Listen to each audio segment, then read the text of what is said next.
بچه‌ها این روزا دو روز در کجا قید کنیم؟ ورزو بریم نمیشه. دچه هسته. زنگ بزنم اکا. نه اما یکچینو را گپ زن همجا را تعریف میکنه بگه همجا میشنیم. بچه‌ها ما یه مسئله دارم. خب همین امید ای کجورامون بیزنس میکنیم گفته ای بانک سوم قرض گرفته بیزنسش برور نگرفته نمیدونم بانک خونش گرفته نمیشه هوا یاردم کنیم. راست میگی. چی در کنه دردی سر زیوتی؟ ولی با یک گلا پلتون میپره. اگه جا میدونی پگه در سر چی میاد این روز وای یوردم کنیم ممکن یوردم وای پگه مو درسه. گپ ندارم اکا تو موژیکی.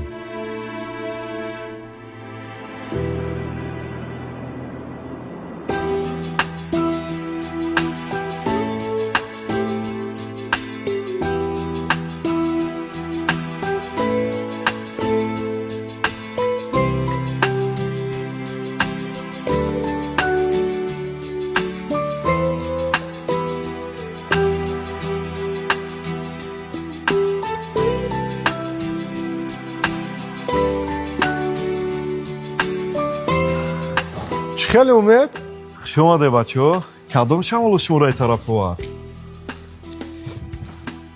ما قطعی تری سلام میکنیم. آخی دستان جزیره شم شد چی گفته سعی؟ امید جان خلاص سوزی بعد میشه.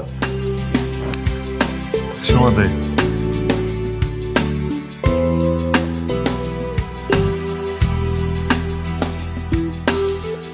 امید جان ما حال تو با خبرم قرضای بانک تام میتیم خونه تام گرفتم میتیم یک کم ترکی دیگه پولود میتیم زندگی تا بهتر کنیم. امید جان اگه با آفیس بیا یک بیزنس پلان دیگه داره هوای همه چطور خیلی شم شد بچه ها هزار رحمت برای خوبی کردگیتان نکی مای خوبی شما را چی برمیگردانم. امید جان اولش که جای تدایش کنه غلطه اگر که غلطی دیم یوردم میکردگیستی اگر آفیس دوام میخریم. علی بچه ها حتما میام.